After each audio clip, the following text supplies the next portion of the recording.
بسم اللہ الرحمن الرحیم۔ اللہ کے نام سے جو رحمان اور رحیم ہے۔ وَلَقَدْ يَسَّرْنَا الْقُرْآنَ لِلذِّكْرِ فَهَلْ مِن مُدَّكِرٍ۔ ہم نے اس قرآن کو نصیحت کے لیے آسان ذریعہ بنا دیا ہے، پھر کیا ہے کوئی نصیحت قبول کرنے والا؟ اعوذ باللہ من الشیطان الرجیم، بسم اللہ الرحمن الرحیم۔ وَذَا النُّونِ إِذ ذَّهَبَ مُغَاضِبًا فَظَنَّ أَن لَّن نَّقْدِرَ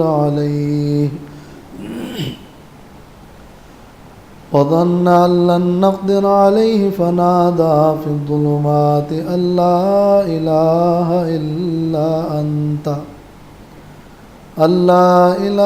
إِلَّا أَنتَ سُبْحَانَكَ إِنِّي كُنتُ مِنَ الظَّالِمِينَ۔ فَاسْتَجَبْنَا لَهُ وَنَجَّيْنَاهُ مِنَ الْغَمِّ وَكَذَٰلِكَ نُنجِي الْمُؤْمِنِينَ۔ یہ سورۃ الانبیاء کی آیت نمبر 87 ہے۔ ان آیات میں اللہ تبارک و تعالی نے یونس علیہ السلام کا تذکرہ فرمایا ہے۔ یونس علیہ السلام وہ عظیم پیغمبر ہیں کہ عراق کے علاقے موصل میں نینوا شہر کی طرف انہیں بھیجا گیا اور انہوں نے اللہ تبارک و تعالی کے دین کی دعوت اس شہر میں پھیلائی۔ سیرت کی کتابوں میں یہ واقعہ ملتا ہے کہ نبی کریم صلی اللہ علیہ وسلم جب طائف کی طرف دعوت دینے کے لیے گئے تھے اور وہاں طائف والوں نے دعوت کا انکار کیا تو واپسی میں لوگوں نے آپ کو اذیت دی اور پتھروں سے مارا کہ آپ کے قدمین مبارک خون سے آلودہ ہو گئے۔ تو واپسی میں ایک باغ میں گئے آپ، باغ کے مالکوں نے آپ کو دیکھا تو اپنے غلام سے کہا جس کا نام تھا عداس کہ جاؤ انہیں انگور کا ایک خوشہ دے کر آ جاؤ۔ تو نبی کریم صلی اللہ علیہ وسلم کو عداس نے آ کر انگور کا ایک خوشہ دیا۔ آپ نے انگور لے کر کھانے سے پہلے بسم اللہ پڑھی تو عداس حیران ہو گیا۔ اس نے کہا ان اہل هذه البلاد لا یقولون ذلک، اس بستی والے لوگ تو اس طرح نہیں کہتے بسم اللہ، مگر آپ نے تو کھاتے ہوئے بسم اللہ بھی پڑھی۔ تو نبی کریم صلی اللہ علیہ وسلم نے ان سے پوچھا کہ من ای البلاد انت، آپ کا تعلق کون سی بستی اور کون سے شہر سے ہے؟ تو عداس نے کہا من نینوا، میرا تعلق نینوا سے ہے۔ تو نبی صلی اللہ علیہ وسلم نے فرمایا کہ تلک بلد النبی الصالح یونس بن متی، یہ نبی صالح یونس بن متی کی بستی ہے۔ کان نبیا و انا نبی، وہ بھی نبی تھے اور میں بھی نبی ہوں۔ تو عداس بڑا متاثر ہوا اور انہوں نے نبی صلی اللہ علیہ وسلم کے قدمین مبارک کو بوسہ دیا اور جھکے۔ دور سے باغ کے مالک دیکھ رہے تھے کہ یہ کیا ہو رہا ہے، انہیں حیرت ہو گئی۔ تو جب وہ واپس آئے تو ان سے پوچھا کہ یہ تم کیا کر رہے تھے، اور اس نے وہ پوری بات بتا دی اور عداس ایمان لے آئے۔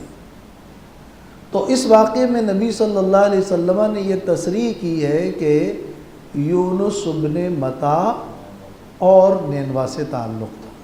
یہ سیرت میں واقعہ موجود ہے، الرحیق المختوم میں. طائف سے واپسی کے سفر میں یہ مشہور واقعہ ہے. یونس علیہ السلام کے بارے میں نبی صلی اللہ علیہ وسلم کی ایک خاص حدیث مروی ہے، خاص ان کا نام لے کر، کتاب الانبیاء بخاری شریف کے، کہ لا یقولن احدکم، تم میں سے کوئی یہ بات نہ کہے کہ انی خیر من یونس ابن متا، کہ میں یونس ابن متا سے بہتر ہوں. یہ تم میں سے کوئی نہ کہے. اور اسی طرح یہ بھی حدیث ہے کہ لا تفضلونی بین الانبیاء، تم لوگ مجھے انبیاء کے درمیان فضیلت مت دو. دوسری طرف خود قرآن مجید کی آیت موجود ہے کہ تلک الرسل فضلنا بعضهم علی بعض، رسولوں میں سے اللہ تعالیٰ نے بعض رسولوں کو بعض رسولوں پر درجہ اور فضیلت عطا کی ہے. اور نبی صلی اللہ علیہ وسلم نے یہ بھی فرمایا کہ انا سید ولد آدم ولا فخر، میں تمام ابن آدم کا سردار ہوں اور اس میں فخر کی کوئی بات نہیں. میں فخر نہیں کرتا گر ابن آدم کا سردار میں ہوں، اور آپ سید المرسلین ہیں. اور اس پر تو اتفاق ہے کہ نبی صلی اللہ علیہ وسلم کا مقام اور رتبہ تمام انبیاء میں افضل ہے. تو پھر آپ کا یہ ارشاد مبارک کہ انبیاء کے درمیان مجھے فضیلت مت دو اور یونس ابن متا سے میں بہتر ہوں، یہ تم میں سے کوئی نہ کہے، اس کا کیا معنی ہے؟ بعض شارحین حدیث اس کی تشریح میں فرماتے ہیں کہ یہ اس وقت کی بات ہے کہ جب یہ بات آپ پر نازل نہیں ہوئی تھی کہ آپ کی فضیلت تمام رسولوں اور نبیوں پر ہے. تو یہ ابتدائی دور کی بات ہے. اور بعض نے یہ جواب دیا ہے کہ یہ کہنا آپ کا بطور تواضع کے تھا، ورنہ حقیقت میں آپ سب سے افضل ہیں. لیکن اصل بات یہ ہے کہ ایک تو اللہ تبارک و تعالیٰ کے نبیوں کے درمیان ایمان لانے میں ہم فرق نہیں کرتے. جیسے کہ خود اللہ تعالیٰ نے فرمایا ہے کہ لا نفرق بین احد من رسلی. تو ایک ہے نبیوں کے درمیان باعتبار مقام اور درجے میں فضیلت، وہ تو ثابت ہے. اور ایک ہے ایمان لانے میں فرق کرنا کہ ان کو مانتا ہوں، ان کو نہیں مانتا، ان کو کم مانتا ہوں، ان کو زیادہ مانتا ہوں. یہ ہے کہ اس میں کوئی فرق نہیں. تو باعتبار ایمان لانے کے تم سب پر ایک طرح کا ایمان لاؤ، اور نفس ایمان لانے میں سب کا رتبہ اور مقام برابر ہے. اور اس سے بھی زیادہ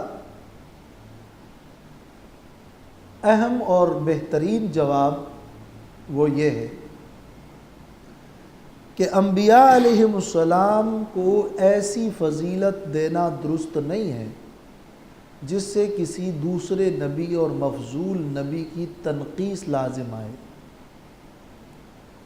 فضیلت بیان کرتے ہوئے کسی نبی کی ایسا رویہ اختیار کرنا اور ایسے کلمات ادا کرنا درست نہ ہوگا جس سے کسی دوسرے نبی جن پر انہیں فضیلت دی جا رہی ہے ان کی شان میں کوئی کمی واقع ہو اور ان سے ان کی شان میں کسی قسم کی تنقیص کا پہلو نکل آئے. اور اپنی رائے کی بنا پر کسی نبی کو فضیلت مت دو. جو کچھ فضیلت ہے وہ خود قرآن اور احادیثوں میں ثابت ہے. اپنی رائے سے کسی کو کسی پر فضیلت مت دو، اور ایسی فضیلت بھی نہ دو کہ کسی ایک نبی میں ہی تمام جمیع خصال جمع کر کے دوسروں کو محروم کیا جائے اور دوسروں کی تنقیص لازم آئے. علامہ ابن حجر نے فتح الباری میں یہ تحقیق کی ہے، اور قصص القرآن میں مولانا حفظ الرحمن سیوہاروی نے بھی اس تحقیق کو ترجیح دی ہے. لہذا یونس علیہ السلام کے بڑے فضائل ہیں، اور خود قرآن و حدیث نے ان فضائل کو بیان فرمایا ہے، اور اللہ تعالیٰ کے تمام انبیاء ہی برگزیدہ بندے ہوتے ہیں۔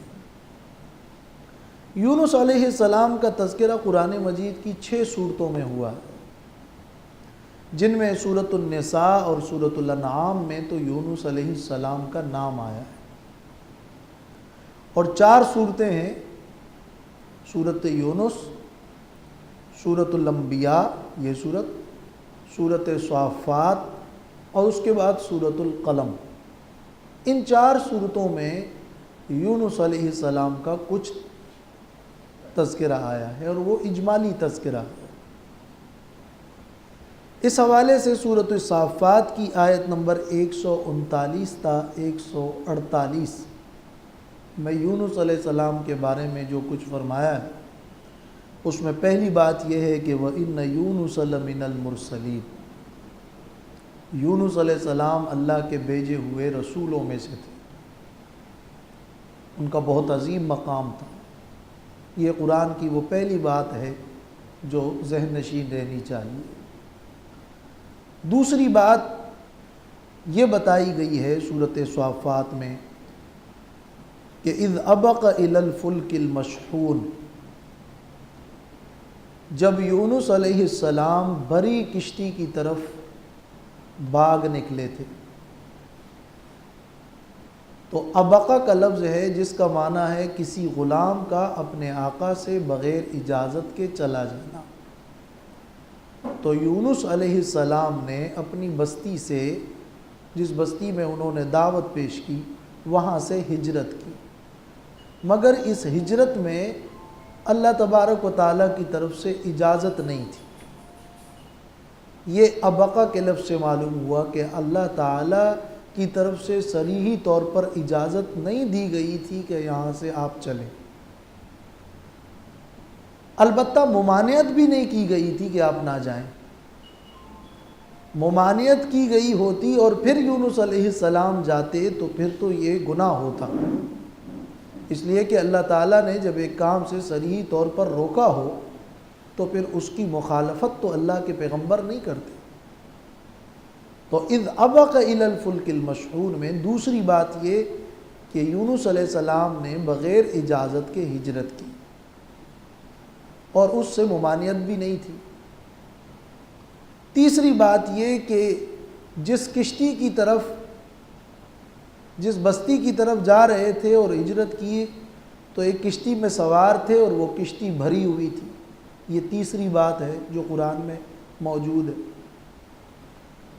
چوتھی بات یہ ہے کہ فساہم فکان من المدحضین، اس کشتی میں سوار ہوئے تو پھر قرعہ کیا گیا کہ کسی ایک فرد کو اب کشتی سے نکالنا ہے اور دریا میں ڈالنا ہے اور پھینکنا ہے، یا اس نے چھلانگ لگانی ہے، اس لیے کہ کشتی ڈوب رہی ہے۔ یا تو یہ کہ ان لوگوں کا یہ خیال تھا، اس زمانے میں یہ ایک مزعومہ خیال تھا کہ جب کسی بستی میں کوئی ایسا غلام موجود ہو جو آقا سے بھاگ کر آیا ہو تو کشتی ڈوبتی ہے، تو جو ہم اس طوفان میں گرے ہیں اور کشتی ڈوب رہی ہے تو اس کی وجہ یہ ہے کہ کوئی غلام بھاگ کے آیا ہے۔ تو یونس علیہ السلام سمجھ گئے اور کہنے لگے کہ وہ میں ہوں۔ یہ ایک مزعومہ خیال تھا ان کا، یہ بات قرآن میں نہیں ہے، روایات میں ایک بات یہ ہے۔ لیکن اس سے بڑھ کر قرین قیاس بات یہ ہے، دوسری ہے، کہ وہ کشتی اتنی وزنی ہو گئی تھی کہ اس وقت ماہرین نے کہا کہ اس میں سے اگر کوئی ایک فرد بھی کم ہو جائے تو کشتی بچنے کا امکان ہے، تو بجائے اس کے کہ سب ڈوب جائے کسی ایک کو چھلانگ لگانی چاہیے۔ تو قرعہ ڈالا گیا اور اس میں یونس علیہ السلام کا نام نکل آیا۔ قرآن میں اتنی بات موجود ہے کہ قرعہ ڈالا گیا، فساہم، اور یہ بھی کہ کشتی بھری ہوئی تھی۔ تو تیسری بات جو قرآن میں موجود ہے وہ یہ ہے کہ قرعہ ڈالا گیا تھا۔ بلکہ چوتھی بات یہ ہوئی 5ویں بات یہ کہ فکان من المدحضین، اس قرآن میں یونس علیہ السلام کا نام نکل آیا اور وہ مغلوبوں میں سے ہو گئے۔ 6ٹھی بات قرآن میں یہ ہے کہ فَالْتَقَمَهُ الْحُوتُ، جب چھلانگ لگائی تو مچھلی نے انہیں نگل لیا، ایک بہت بڑی مچھلی نے نگل لیا۔ یہ 6ٹھی بات ہے جو قرآن میں موجود ہے۔ وَهُوَ مُلِيمٌ، اور 7ویں بات یہ کہ یونس علیہ السلام خود کو ملامت کرنے والے تھے کہ مجھ سے کوئی خطا اور کوئی لغزش ہوئی ہے، یہ 7ویں بات ہے۔ 8ویں بات یہ ہے کہ فلولا انہ کان من المسبحین، اگر وہ یونس علیہ السلام تسبیح کرنے والوں میں سے نہ ہوتے تو للبث فی بطنہ الی یوم یبعثون۔ 9ویں بات یہ ہے کہ وہ قیامت تک مچھلی کے پیٹ میں رہتے۔ تو 8ویں بات یہ کہ یونس علیہ السلام نے تسبیح پڑھی اور اللہ کو یاد کیا، اور اللہ کو یاد کرنے والوں میں سے وہ تھے بھی، اس وقت بھی تسبیح کی اور ویسے بھی وہ مسبحین میں سے تھے، دونوں معنی ٹھیک ہے۔ 10ویں بات یہ ہے کہ فَنَبَذْنَاهُ بِالْعَرَاءِ وَهُوَ سَقِيمٌ، ہم نے مچھلی کو حکم دیا اور کنارے پہ ہم نے ان کو ڈال دیا، اور اس وقت وہ بیمار تھے، ظاہر ہے کہ ایک مشکل دور سے گزرے تھے۔ 11ویں بات یہ ہے کہ وَأَنبَتْنَا عَلَيْهِ شَجَرَةً مِّن يَقْطِينٍ، ہم نے ان پر کدو یا لوکی کا ایک درخت اگایا جس کا سایہ ان کے لیے آرام دہ تھا، یہ بھی قرآن میں ذکر ہے۔ 12ویں بات یہ ہے کہ وَأَرْسَلْنَاهُ إِلَىٰ 100,000 أَوْ يَزِيدُونَ، ہم نے یونس علیہ السلام کو 1,00,000 بلکہ اس سے بھی زیادہ لوگوں کی طرف بھیجا۔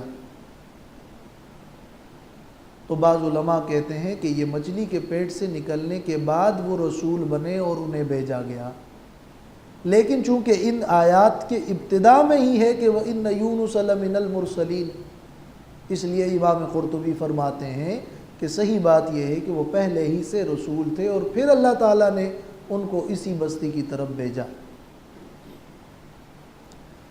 13ویں بات یہ ہے کہ فآمنوا، ان کی قوم ایمان لائے، تو فمتعناہم الی حین، ہم نے ایک وقت تک انہیں فائدہ دیا۔ یہ تو سورۃ صافات کی وہ آیات ہے جن میں قرآن میں جو مضمون یونس علیہ السلام کے واقعے سے متعلق موجود ہے وہ تو یہ ہے۔ سورۃ القلم کی آیت نمبر 48 سے آیت نمبر 50 تک، اس میں اللہ تعالیٰ نے فرمایا ہے کہ فَاصْبِرْ لِحُکْمِ رَبِّكَ وَلَا تَكُنْ كَصَاحِبِ الْحُوتِ، اے نبی آپ اپنے رب کے حکم کا انتظار کریں اور صبر کریں، اور مچھلی والے کی طرح نہ ہونا، مچھلی والے کی طرح نہ ہونا، یعنی ان کی طرح بے صبری نہ کریں۔ یہ 14ویں بات ہے جو قرآن سے ثابت ہو رہی ہے کہ یونس علیہ السلام کی لغزش کا تعلق بے صبری سے تھا۔ اذ نادا وہو مکذوب۔ پھر سورۃ یونس کی آیت نمبر 98 میں جو مضمون ہے وہ یہ ہے کہ فلولا كانت قرية آمنت فنفعها ایمانها الا قوم یونس، کسی قوم کو ان کے ایمان نے فائدہ نہیں دیا مگر قوم یونس کو ان کے ایمان لانے نے فائدہ دیا۔ کیوں نہیں تھا کہ عذاب دیکھنے کے بعد بھی کسی بستی والوں کو ان کا ایمان نافع بن جائے، مگر قوم یونس کے لیے عذاب دیکھنے کے باوجود ایمان نافع بن گیا، اور دوسری بستیاں عذاب دیکھنے کے باوجود باز نہ آئی اور عذاب نے ان کو گھیر لیا۔ تو قوم یونس کی ایک خصوصیت ذکر کی ہے کی گئی ہے سورۃ یونس میں کہ اللہ تعالیٰ نے ان کو عذاب دیکھنے کے باوجود اللہ نے ان کو، وہ جب ایمان لائے ان موقع پر تو اللہ نے ان کے ایمان کو قبول کیا۔ یہ 15ویں بات ہے جو قرآن میں ہے۔ 16ویں بات یہ ہے کہ لما آمنوا کشفنا عنہم عذاب الخزي، جب وہ ایمان لائے تو ہم نے ان سے رسوائی والا عذاب دور کر دیا۔ اس پر یہ سوال ہے کہ قوم یونس کو ان کے ایمان لانے نے فائدہ کیوں دیا، جبکہ جب کوئی قوم عذاب دیکھتی ہے اور عذاب ان کو آ کر گھیر لے، نا امیدی والی حالت ہو جائے، پھر تو کسی کا ایمان قبول نہیں ہوتا۔ ایسے وقت میں تو فرعون بھی ایمان لایا تھا مگر ایمان ان کا قبول نہیں ہوا، اس لیے کہ وہ تو وقت غرغرہ ہے۔ تو اس کے جواب میں مفسرین کے 2 نقطہ نظر ہیں۔ ایک نقطہ نظر بعض مفسرین کا، بلکہ اکثر مفسرین کا یہ ہے، اور یہی زیادہ صحیح ہے، کہ قوم یونس پر عذاب کے آثار تو انہوں نے دیکھ لیے تھے، لیکن قوم یونس پر عذاب عملاً آیا نہیں تھا۔ یعنی ایک حالت، انتہائی سخت حالت، جس میں وہ عذاب کے اثرات دیکھ لیں، لیکن بالکل وقت غرغرہ اور نا امیدی کی حالت نہیں تھی۔ اور ایسے سخت اوقات اور حالات میں بھی اگر کوئی ایمان لاتا ہے تو اللہ تعالیٰ کی سنت یہی ہے کہ اللہ ان کی توبہ قبول کرتا ہے۔ تو اپنی سنت کے مطابق ہی جب اس موقع پر جب قوم یونس نے عذاب کو دیکھ لیا، بادلوں کو، دھوئیں کو، عذاب کے اثرات کو دیکھ لیا اور سمجھ گئے کہ اب عذاب ہمیں گھیر لے گا، تو اگرچہ عذاب نے عملاً انہیں گھیرا نہیں تھا، ان کی روح نکلنی شروع نہیں ہوئی تھی، وہ حالت بالکل نا امیدی کی تو نہیں تھی، مگر عذاب کے آثار دیکھ لیے تھے۔ تو جب آثار عذاب دیکھ لیے تو یکدم سے وہ توبہ کی انہوں نے اور ایمان لائے تو اللہ نے ان کی توبہ قبول کر لی۔ لہٰذا یہ قوم یونس کی کوئی استثنائی صورت نہیں ہے، بلکہ اللہ تعالیٰ کی عام عادت و سنت کے مطابق ایسا ہوا کہ عین موقع پر وہ بروقت ایمان لائے۔ لیکن دوسرا نقطہ نظر بعض مفسرین کا یہ بھی ہے، جس میں امام ابن جریر طبری جیسے عظیم مفسر بھی شامل ہے، اور بعض دوسرے مفسرین نے بھی اس قول کو نقل کیا ہے کہ اگرچہ عذاب آ گیا تھا اور وہ وقت ایسا تھا کہ اس میں عموماً اللہ کی سنت یہ ہے کہ اللہ عذاب دور نہیں کرتا اور کسی کی توبہ قبول نہیں کرتا اور کسی کا ایمان نافع نہیں بنتا، مگر خاص قوم یونس کو اللہ نے یہ خصوصیت عطا کی کہ ان کی توبہ ایسے وقت میں بھی قبول ہو گئی۔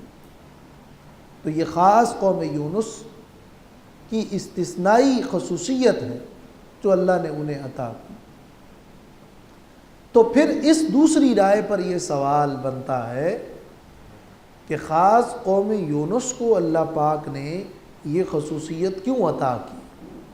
اس پر یہ سوال پیدا ہوتا ہے۔ اس سوال کا جواب عام طور پر مفسرین نے نہیں دیا ہے، بس اللہ تعالیٰ کی مرضی ہے اور اللہ جیسے چاہے کرتا ہے، اور اللہ کا علم کامل ہے، ہم نہیں جانتے کیا وجہ تھی۔ اس بات کو مفسرین نے زیر بحث نہیں لائے۔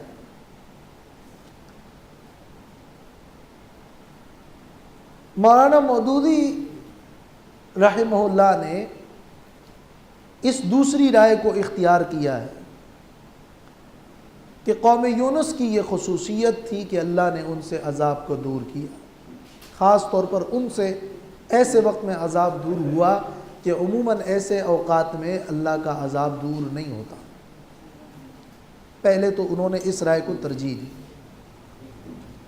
اور پھر اس خصوصیت کی وجہ بطور احتمال کے بیان کی، قطعی طور پر تو وجہ معلوم نہیں ہے کیا وجہ ہے، یقین سے نہیں کہا جا سکتا، یہ مولانا نے کہا ہے، لیکن احتمال یہ ظاہر کیا ہے کہ اس کی وجہ یہ ہے کہ یونس علیہ السلام کا اپنی قوم کے اندر آخر وقت تک رہنا چاہیے تھا، اور جب تک اللہ تعالیٰ کی طرف سے حکم نہ ہوتا اور اجازت نہ دی جاتی اس وقت تک آپ کے لیے وہاں سے نکلنا مناسب نہ تھا، تو آپ آخر وقت تک نہیں رہے قوم میں۔ جب آخر وقت تک قوم میں نہ رہے تو اتمام حجت نہ ہوا، قوم کے لوگوں پر اتمام حجت نہ ہوا، اور جب اتمام حجت نہ ہوا تو ان کی خاص طور پر ان سے عذاب وہ دور کر دیا گیا جب وہ ایمان لائے۔ یہ ایک خاص خصوصیت تھی۔